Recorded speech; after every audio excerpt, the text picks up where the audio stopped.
morning.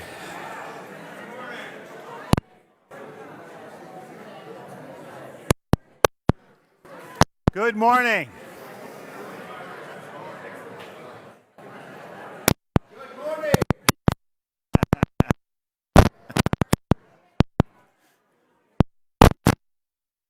It is, it is very uplifting to have a congregation and like God, great.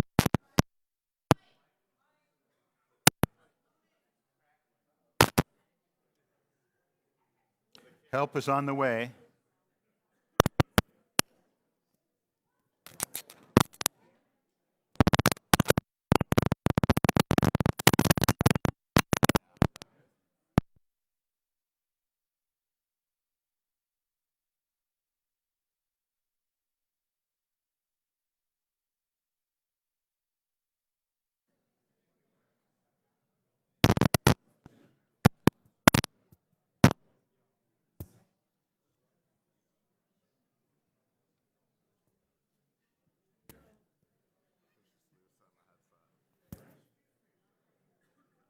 There you go. Good morning. I might need a little volume, Dan, but I think we're okay.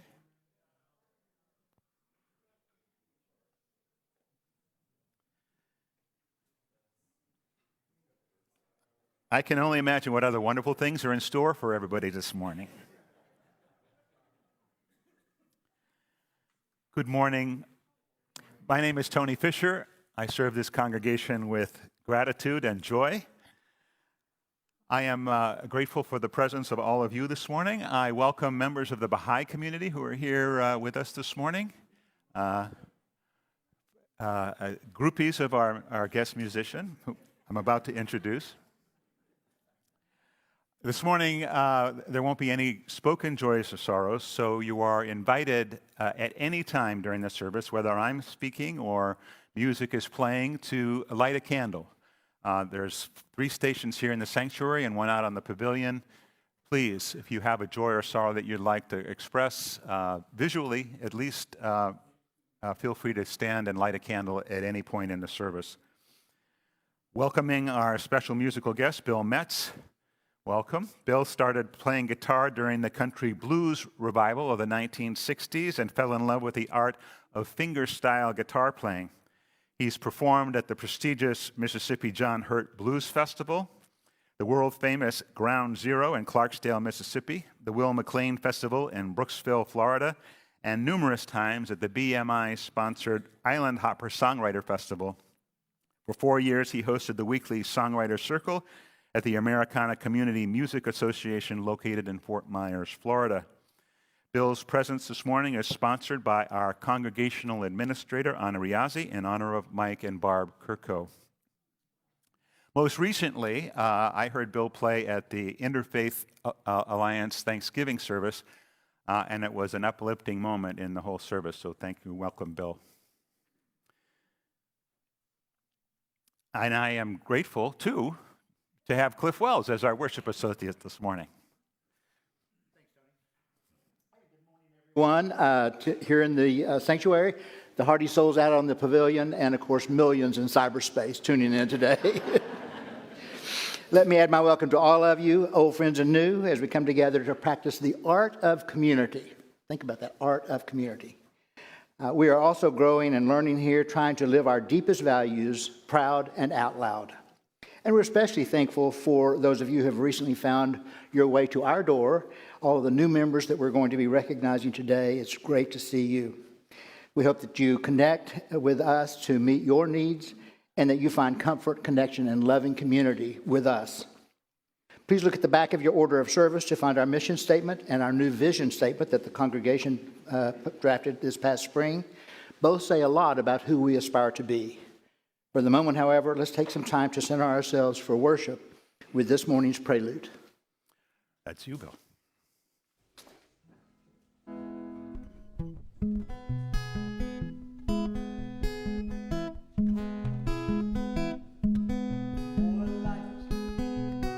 Darkness on the paths that I now tread. More joy, less sorrow, and my spirit is flown, and this tired old body lay dead. More giving, less taking, more faith than fear, more trust than doubt, oh God. More light, less darkness on the paths where my feet have trod. I do not know if when I pass that I'll be able to look back on this life that I'm living here on earth, to see the fruits from the seeds that I have sown here and there since the days of my birth, or ripples from the stones that I have thrown without thinking into the eternal sea. But if I could, I know exactly what I would hope and pray to see. More light, less darkness on the paths that I now tread. More joy, less sorrow, and my spirit is flown, and this tired old body lay dead. More giving, less taking, more faith than fear, more trust than doubt, oh God. More light, less darkness on the paths where my feet have trod. Standing at the gate or walking through a tunnel toward a light on that fateful day, or meeting some great winged spiritual being to guide me on my way, or floating away on some ethereal wind carrying me so who knows where. But if my life flashes before my eyes, there's but one thing I want to see there. More light, less darkness on the paths that I now tread. More joy, less sorrow, and my spirit is flown, and this tired old body lay dead. More giving, less taking, more faith than fear, more trust than doubt, oh God. More light, less darkness on the paths where my feet have trod.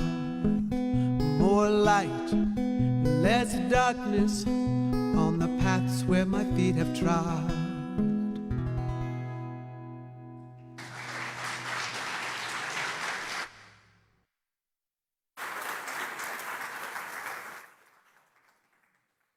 Welcome into the light of this community. Welcome into its singing and its silence, its laughter and its tears.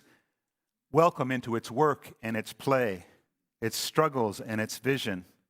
Welcome into this place of creation and recreation, this community of imperfect souls striving for something greater than self.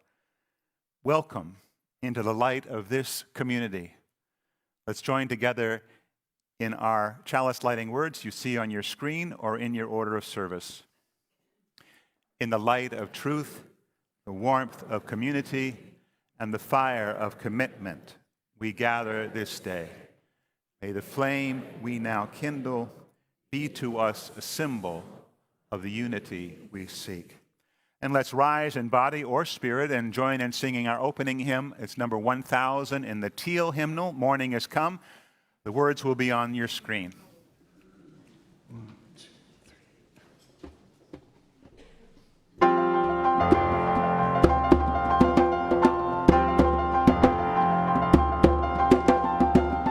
Morning has come, arise and greet the day. Dance with joy and sing a song of gladness. A light of hope here shines upon each face. May it bring faith to guide our journey home.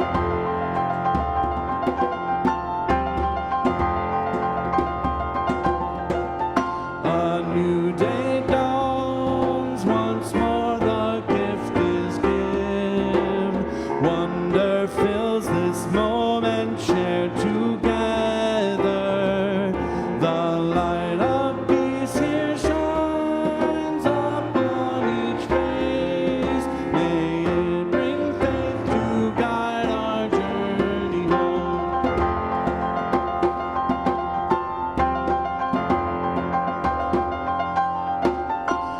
Open our eyes to see that life abounds.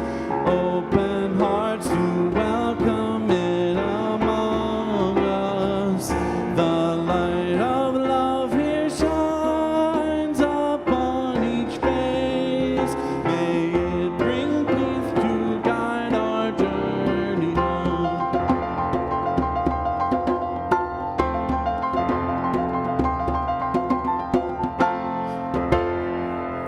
Please be seated. That was great.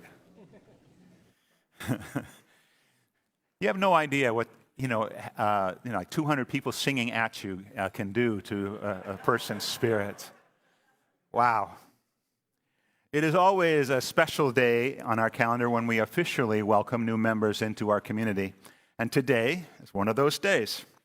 The infusion of light and love, new ideas and energy is a blessing to any congregation. And in a moment, we'll all get to express our gratitude for those members who have recently signed the membership book. But in this moment, I'd like to express my gratitude to the membership committee for their work in creating such a welcoming environment here at UUCGN. If I call your name, please stand. David Sleeper, Martin Parks, Michael and Ginny Rux, Betty Walsh, Nancy Carroll, Joan Benz, and Anna Riazzi, our congregational administrator. Thank you all very much.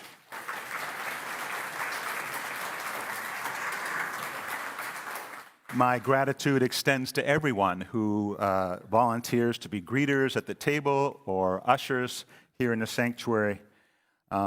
They too make a difference to the way people are welcomed into this community. The excellent chair of our membership committee, John Pipkin, who usually presides over these celebrations, cannot be with us this morning.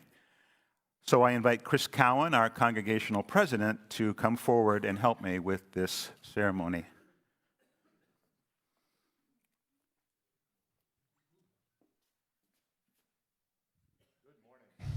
And it is a good morning. So, my name is Chris Cowan. I serve you as president of your board of trustees, and I'm glad to pinch it for John, though I'm sorry that he's not able to be here. So get well soon, John. I would like to invite the following new members to join us in the front of the sanctuary and face out to the congregation. Michael Alvarez, Brooke Benzio, Nathan Romanek, Heather Hart, Diane Keys, Brian Lavin, Vilma Pack, Benny Short, Glenn Padilla, Brittany Padilla, Janet Parkhurst, Tom Parkhurst, Jim Tice, Cheryl Ritchie, Jim Ritchie, Ralph Ryback, Lucy Ryback, Sharon Saunders, Melanie Wicker, Estelle Zarwin, and our two newest new members who are signing the book today, Jane Rathbone and Kay Moore.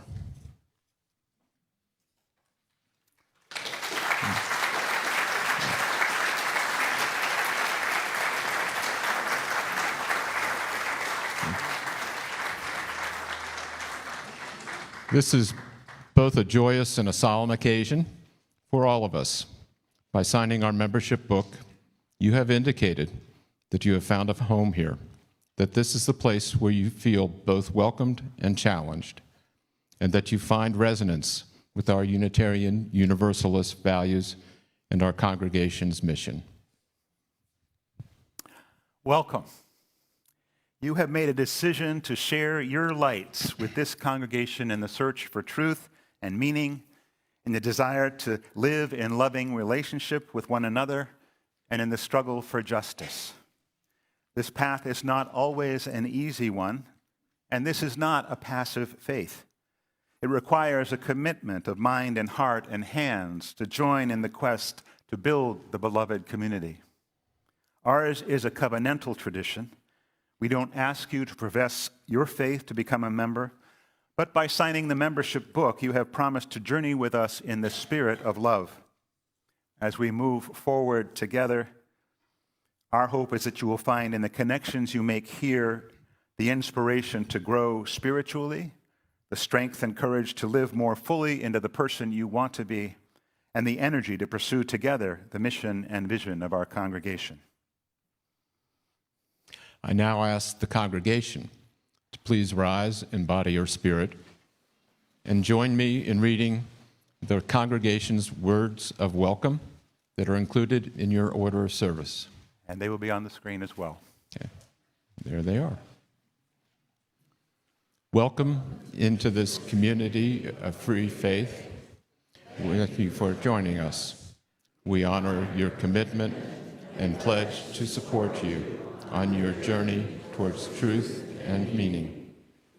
We invite you active participation as we work through to create a larger community of peace, justice, and love. We are grateful for your presence. And for our new members, allow me to lead you in your response. In your order of service. Yes. Do you have an order of service? Okay. Let us begin. Grateful for your welcome, we make this commitment of membership gladly, joining you in the search for truth and in the service of justice. We pledge to walk with you on this journey of faith with open minds and hearts, celebrating all the circles of life. Congregation can be seated. New members, please stay here. To extend and receive the hand of fellowship is a simple act, but it has deep significance in our tradition. As Chris and I offer our symbolic gesture on behalf of the entire congregation, please know that you are warmly welcomed into this expanding community of peace, justice, and love.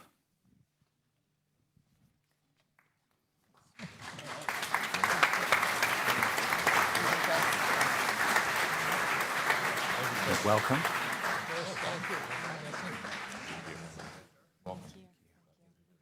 Cheryl.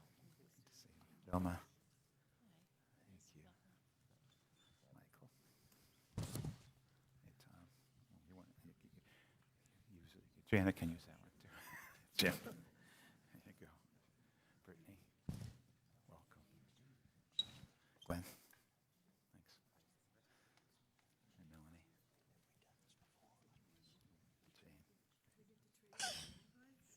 Oh, yeah, that's right.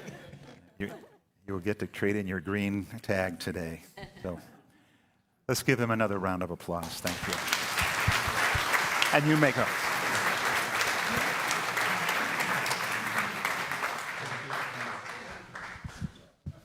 To close out this part of the ceremony, I would invite longtime Unitarian Universalist and member Ann Roberts to come forward and share her journey.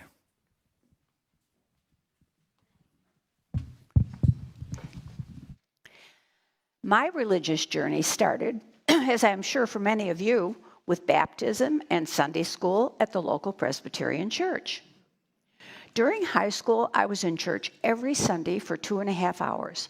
I played the piano for the younger children in Sunday school, and then I joined my mother for the regular church service. I was alone with my mother, which was very special since I have 3 siblings who vied for her time. The minister was extremely interesting and compelling, so I was there, hook, line, and sinker. I even went alone to church on Good Friday. I went away to college, and almost immediately the doubts started creeping in. A course in ancient history examined the time in which Jesus lived, and I began to question the divinity of Christ. One night, a bunch of girls gathered in our pajamas for kind of a get-together, and one classmate asked Susie, "What is wrong with your feet?" Susie replied that her family had fled Germany when she was 1, and they crossed Russia, and it took over a year, so her mother did not have extra shoes. So she was in 2 small shoes. That got my attention, and I was deeply moved, as I had certainly never had first-hand contact with a Holocaust survivor. And finally, I took a course in comparative religion, which convinced me that Christianity was not the one true religion. Fast forward to adult life as a total non-participant. A first unsuccessful marriage, divorce, and a working woman for several years. I was confused and depressed, and it never occurred to me to go to a church. So I sought counseling, which turned out to be a good decision. When I met John and we became an item, my happiness level moved up by a large leap. John was also a fallen away Presbyterian, and when we decided to marry, I suggested to John that we be married by a dear friend of mine who was a rabbi, and John agreed. It was a beautiful ceremony written just for us. Rabbi Wein was the founder of humanistic Judaism, and he was frequently invited to speak at the local Grosse Pointe Unitarian Church, and we decided to attend when he spoke. Being used to elaborate, opulent churches with stained glass windows, I was slightly off-put by the simple, more secular building.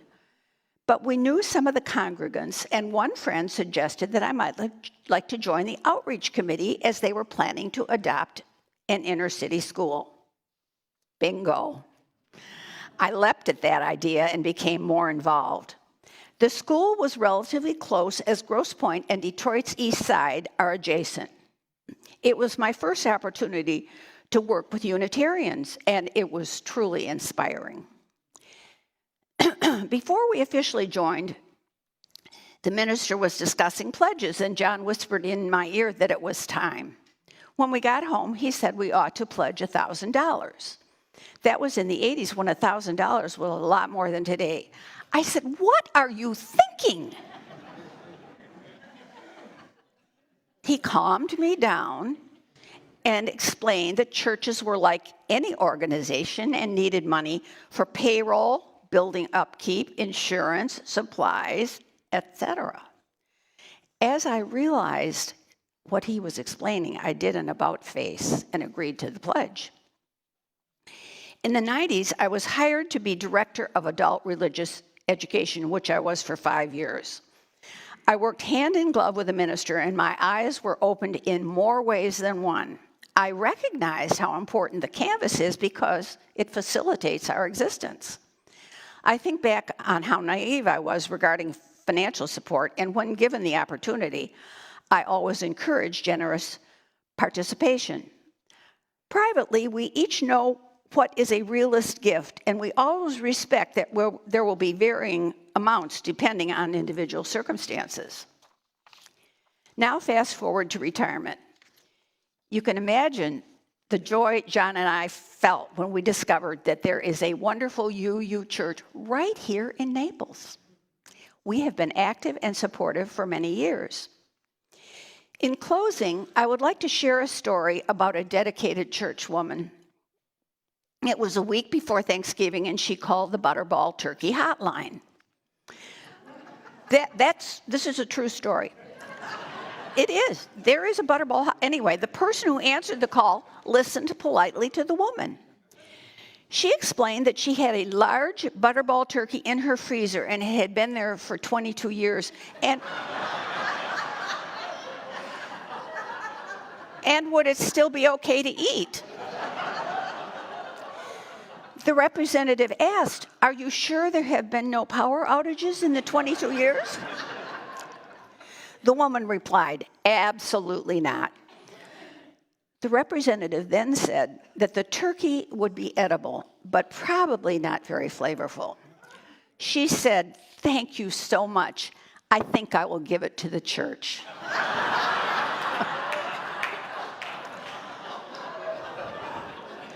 Let's give generously.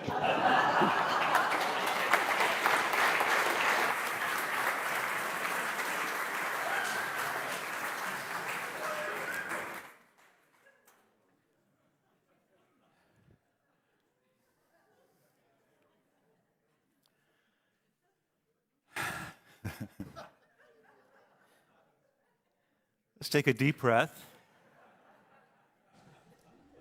and join together in singing our centering hymn, Meditation on Breathing. It's number 1009 in the Teal hymnal. The words will be on your screen.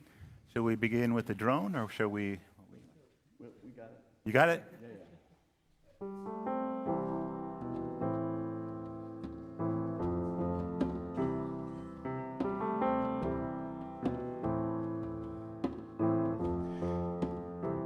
So this one I know that we have done many times, but just in case you wanted a reminder, we start with breathe in, breathe out, and it sounds like this. Breathe in, breathe out, breathe in, breathe out. Again, breathe in, breathe out, breathe in. Good. You can keep doing that.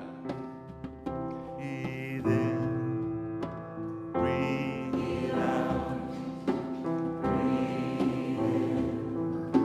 Then there's a melody that we can all do. When I breathe in, I breathe in peace. When I breathe out, I breathe out love.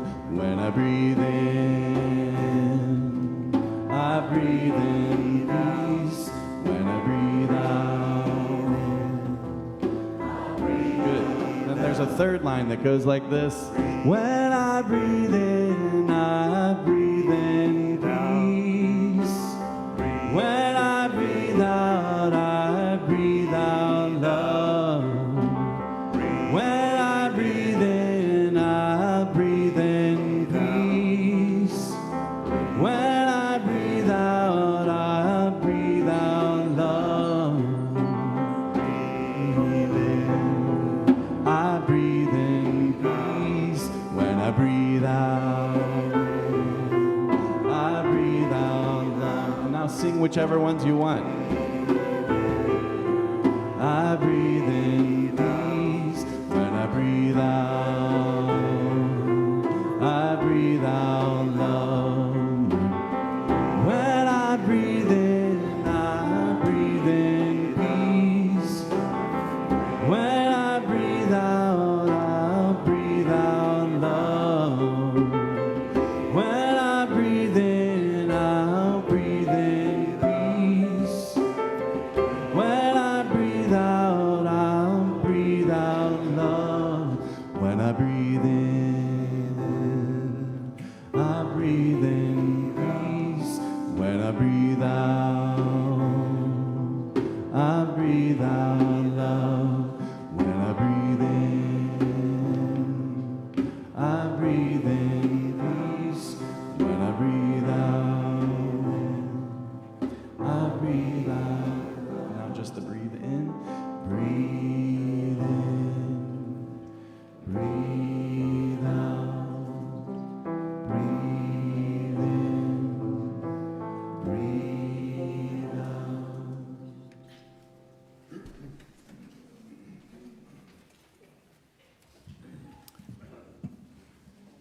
As I mentioned at the beginning of the service, joys and sorrows today will be expressed through individual candle lighting. So at any point now or at any other time, if you feel the urge to stand and light a candle either at the back corners or up front here or out in the pavilion, I urge you to do so. As always, during this time, we acknowledge the reality of suffering in our own hearts and around the globe. And we consider how we might live our lives individually and act as a community to make a difference in this world that we inhabit. So let's join together in the spirit of meditation, first through the spoken word, and I'll invite Cliff Wells to come and join me, and then in some time of silence together. Our meditation this morning, the Buddha's last instruction, comes to us from the poet Mary Oliver. Make of yourself a light, said the Buddha before he died. I think of this every morning as the east begins to tear off its many clouds of darkness to send up the first signal, a white fan streaked with pink and violet and evergreen. An old man, he lay down between two sala trees, and he might have said anything, knowing it was his final hour. The light bursts upward. It thickens and settles over the fields. Around him, the villagers gathered and stretched forward to listen. Even before the sun itself hangs disattached in the blue air, I am touched everywhere by its ocean of yellow waves. No doubt he thought of everything that had happened in his difficult life. And then I feel the sun itself as it blazes over the hills like a million flowers on fire. Clearly, I am not needed, yet I feel myself turning into something of inexplicable value. Slowly, beneath the branches, he raised his head. He looked into the faces of the frightened crowd. "Make of yourself a light," he said.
There's nothing like the sound of a whip or a will at night, when the woods are bathed in black and the tiniest bit of starlight comes shining through.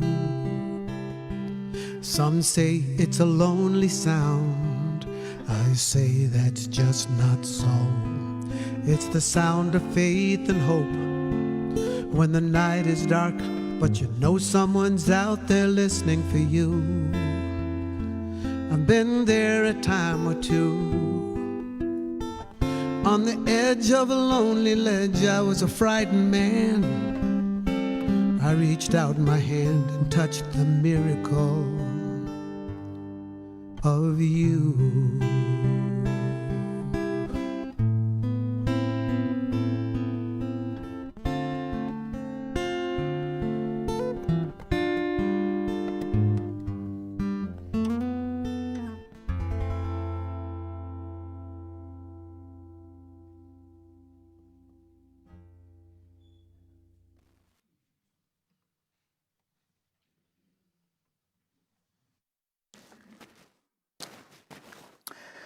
So, holy days versus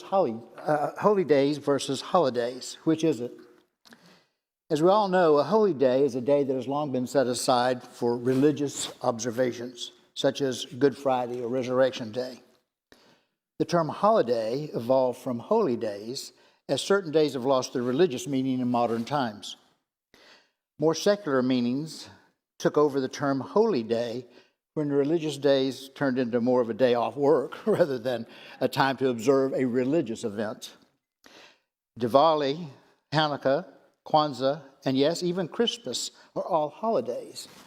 But whether they are holy or not is a function of the individual observer. I'm told that there is a UU curriculum for third and fourth graders called Holidays and Holy Days that provides something of a travelogue of culture and religious celebrations throughout an entire year. Each holiday relates to a Unitarian Universalist value. Some of the holidays, especially around this time of year, are acted out for local congregations. There was St. Lucia's Day, celebrating the story of a young woman who carried much-needed provisions to persecuted Christians hiding in the catacombs under the city of Rome. She would wear a halo of candles to light her way, leaving both hands free to carry and serve. And her charity has been celebrated by youthful processions at church. There are many variations of the Christmas celebration of light that the students learn about and share. They create Advent wreaths in France. Philippine children build paroles, large, colorful, star-shaped lanterns built with sticks and tissue paper. In Mexico, children traditionally carry lanterns, going from house to house, replicating Joseph and Mary's search in Bethlehem. However, it may surprise even some Christians and former Christians like myself that holidays such as Christmas and Easter are not mentioned in the Bible because they only became established in the church a few centuries after the time of Jesus of Nazareth. In fact, even a casual study of their origins show that they came to us from ancient pagan customs. Because of these two factors, some For instance, Diwali, you should use a staple. For instance, Diwali, the Hindu festival of lights, originated in India more than 2,500 years ago as a harvest festival. It is now celebrated by 2.5 billion Hindus and others around the world. Diwali promotes the victory of light over darkness, good over evil, and knowledge over ignorance. It is celebrated in very diverse ways by Hindus for 2 to 5 days each autumn, much like Christians celebrate Christmas with family, food, and gifts. Think of it as Thanksgiving with feast, Christmas with its presents, and 4th of July with fireworks, all combined into a glamorous affair for family and friends. No matter how or why you celebrate our traditional end-of-year holidays, may we all remember to promote light over darkness, good over evil, and knowledge over ignorance. And love, let us never forget love.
Driving around town these days, there's hardly a store or a community gateway or a tree that's not lit up for the holiday season.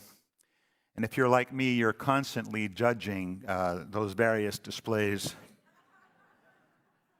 I tend to like the more restrained approach, but I think I'm in the minority. In some way, I suppose it's our own way of pushing back against the encroaching darkness of winter, something that human beings have been doing for millennia, creating light amidst the darkness with fires and candles, evergreens and colors. We even do this mentally by calling this time of year the season of light. We create rituals, festivals, and holidays to mark the time. Archaeologists believe that we human beings have been honoring the solstice since way back to the beginning of the Neolithic period, about 12,000 years ago. As Cliff shared earlier, most of the lore, symbols, and rituals associated with Christmas, New Year's, and other winter holidays can be linked to solstice celebrations of ancient and not so ancient pagans. In the year 274 of the Common Era, as part of the Roman winter solstice celebrations, the Emperor Aurelian established December 25th as the birthday of the invincible sun. And about a half a century later, the Holy Roman Church declared the same day to represent the birthday of Jesus. And January 6th, the date celebrated as Epiphany in Christendom, is linked with the visit of the Magi, was originally an ancient Egyptian date for the winter solstice. Nor is Christianity the only religion that has adopted and adapted earth-based celebrations. There's a festival of light celebrated in Thailand and other parts of Southeast Asia, which occurs on the evening of the full moon of the 12th month of the traditional Thai lunar calendar. On that night, the people of Thailand celebrate Loi Krathong. Loi meaning to float, and krathong is a lotus-shaped vessel made traditionally of banana bark. The Thai people create their krathong, which usually contains a candle, and float them out into a river or stream. The history behind this festival is complex, and Thais celebrate for many reasons. Because the ancient people depended so much on the rice harvest and that water is so critical in its production, they took this time every year to thank the water goddess for a year's worth of her abundant supply, as well as offering apology for polluting the waters during production of rice. As the ritual of all, folks took time to, as this is a time to symbolically float away all the anger and grudges they had been holding. So they often included a fingernail or a lock of hair as a way of letting go of the dark side of themselves. Another belief was that if the flame on your krathong stayed lit and until it disappeared from sight, you would have a year of good fortune.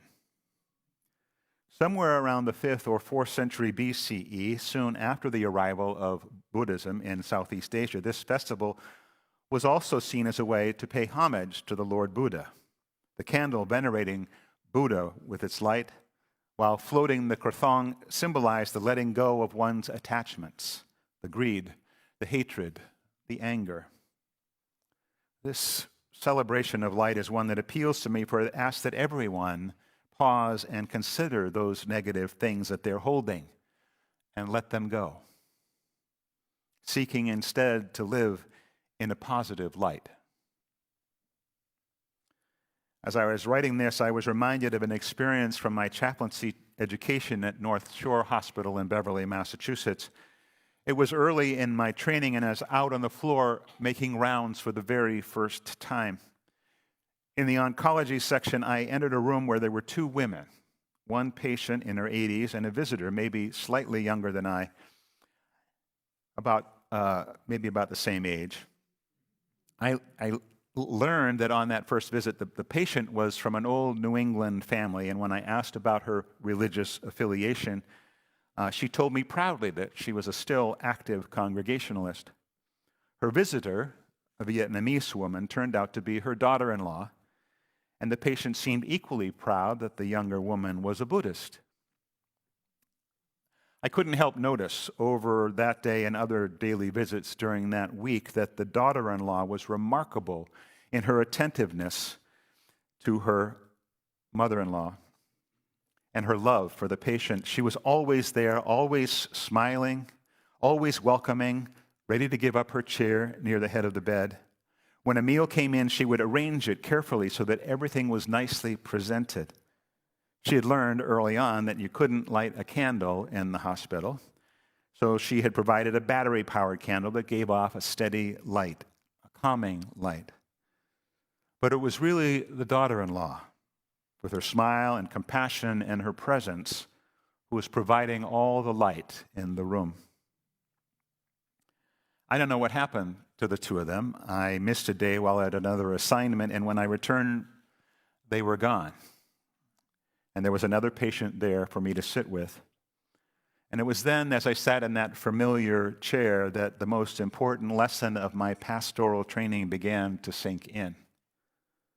When we talk about celebrations of light, we don't often think about the light that each of us can bring into the world, even in the smallest and simplest of ways. We think of the light and energy that our new members bring to us simply by being here and present. A true celebration of light.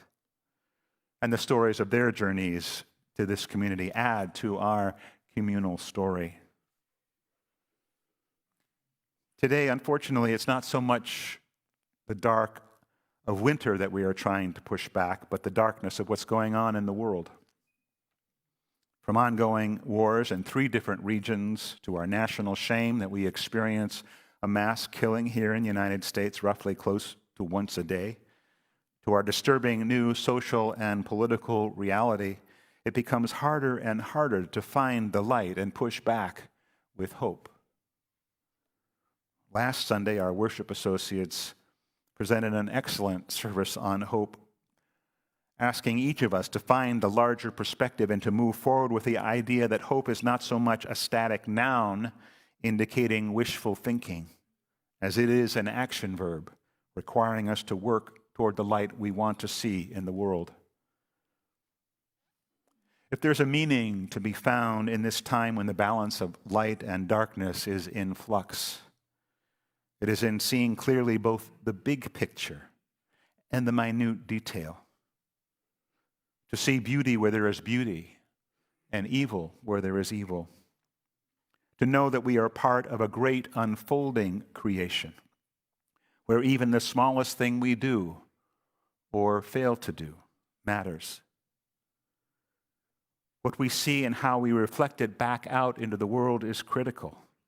If we reflect the darkness, if we struggle to be open and just and compassionate here within these walls, what chance have we in the wider world? But if we can model here with one another what we wish the world to be like, then we can indeed make of ourselves a light and together shine even more brightly as a beacon of hope, love, and justice for the greater community.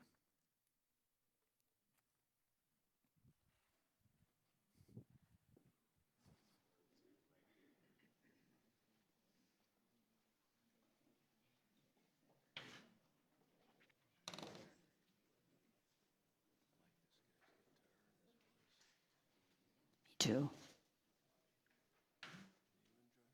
Definitely.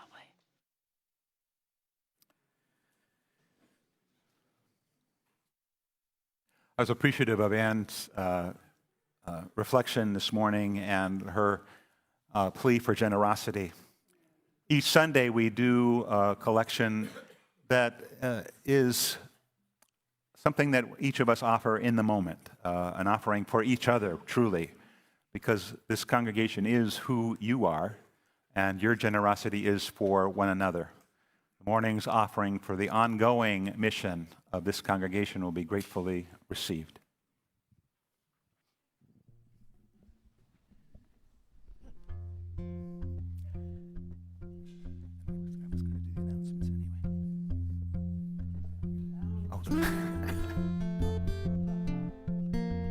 Along all the plains, I hear voices, sirens, and muses. They're calling my name. They say sing with me, play with me, dance along with me too. Use hot fingers and strings, sticks and skins, don't matter, we'll celebrate life with you. Floating on the ocean or drifting on the jet stream, echoing from deep within the forest or bubbling in a cool mountain stream. They say sing with me, play with me, dance along with me too. Use hollowed out reeds, shake chords with beads, it don't matter, we'll celebrate life with you. I heard those voices a long time ago when I was just a boy. So I opened my mouth and I let it fly, and I was filled with so much joy. So from a country front porch or a shanty on the delta or the street corner in the city, the spirit of the song is calling my name, saying sing loud, soft and pretty, but just sing with me, play with me, dance along with me too. Young or old, bring your heart and soul, it don't matter, we'll celebrate life with you. Young or old, bring your heart and soul, it don't matter, we'll celebrate life with you.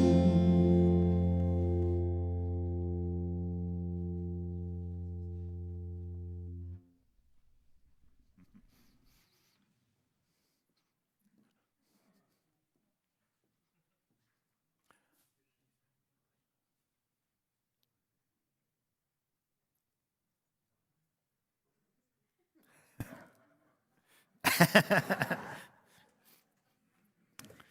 amazing the signals that fly that are often uninterpretable. Thank you, Bill, so much. All right, I'm going to try to do this quickly. Announcements. There is a forum today at 11:30 with former diplomat Alan Van Egmond, who's here with us. Welcome, Alan. Who will be speaking on immigration and how the pervasive fear of others is impacting our laws and possibly our own civil liberties. Alan's a wonderful speaker and the brother of a high school classmate, so please come afterwards. On the pavilion during coffee hour, you'll have a chance to mark on a world map the places from which your families immigrated to this land. I think the results should be very interesting. For those who picked a tag off the giving tree, please remember to bring your purchases for gifts for the children of Youth Haven here to UUCGN by next Sunday, December 15th. And don't forget the benefit for Youth Haven taking place on Saturday evening, this coming Saturday the 14th. You'll find flyers for that event in the lobby. This Wednesday evening, December 11th, the ever popular and wonderful Holiday Music Festival is back. Dinner will be at 6 and the program at 6:30. If you plan on coming for dinner, please contact the office by Tuesday. And if you'd like to bake a dozen cookies to share for that event, please see Martha Cornell, who's here. Where's Martha? See Martha after that. So next Sunday, December 15th, members are asked to be present for a congregational meeting immediately after the service to discuss and vote on our proposed UUCGN vision statement. And on Sunday, December 22nd and December 29th, this year's silent auction will be taking place on the pavilion after our services. Be sure to check out in advance online all the fabulous items that are up for bid. Last but certainly not least, after the service today, during coffee hour, we'll be celebrating the birthday of our congregational administrator, Anna Riazzi, with a huge cake.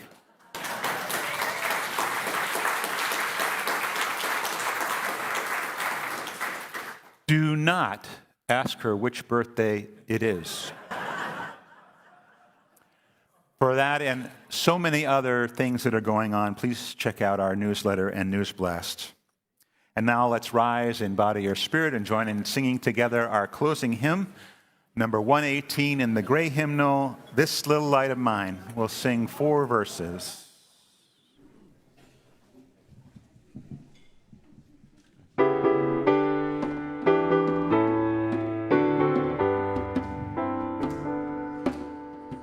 This little light of mine, I'm gonna let it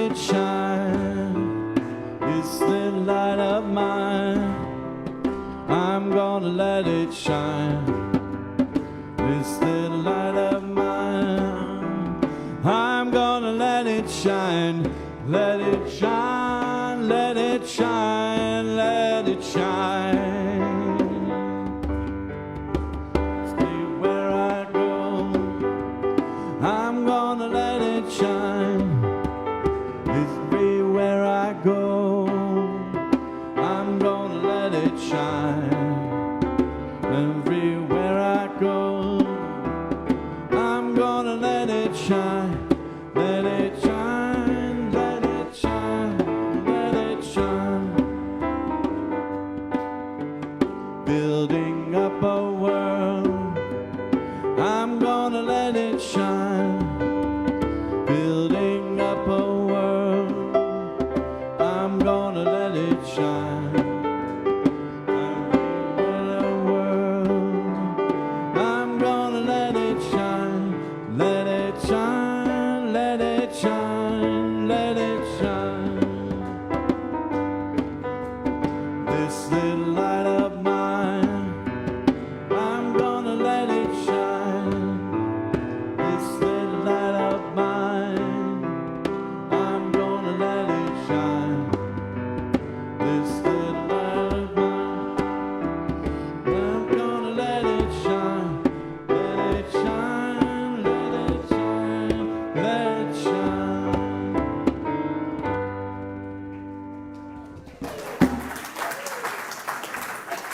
In times of darkness, we stumble toward the beckoning flame. In times of cold, we seek the cozy fire. In times of repression, we reach for the lamp of truth. In times of loss, we look towards the warmth of community. In times of joy, we light a candle of celebration. May we always find the light we need to bring us home to hope. Go in peace, go in love. Have a wonderful day.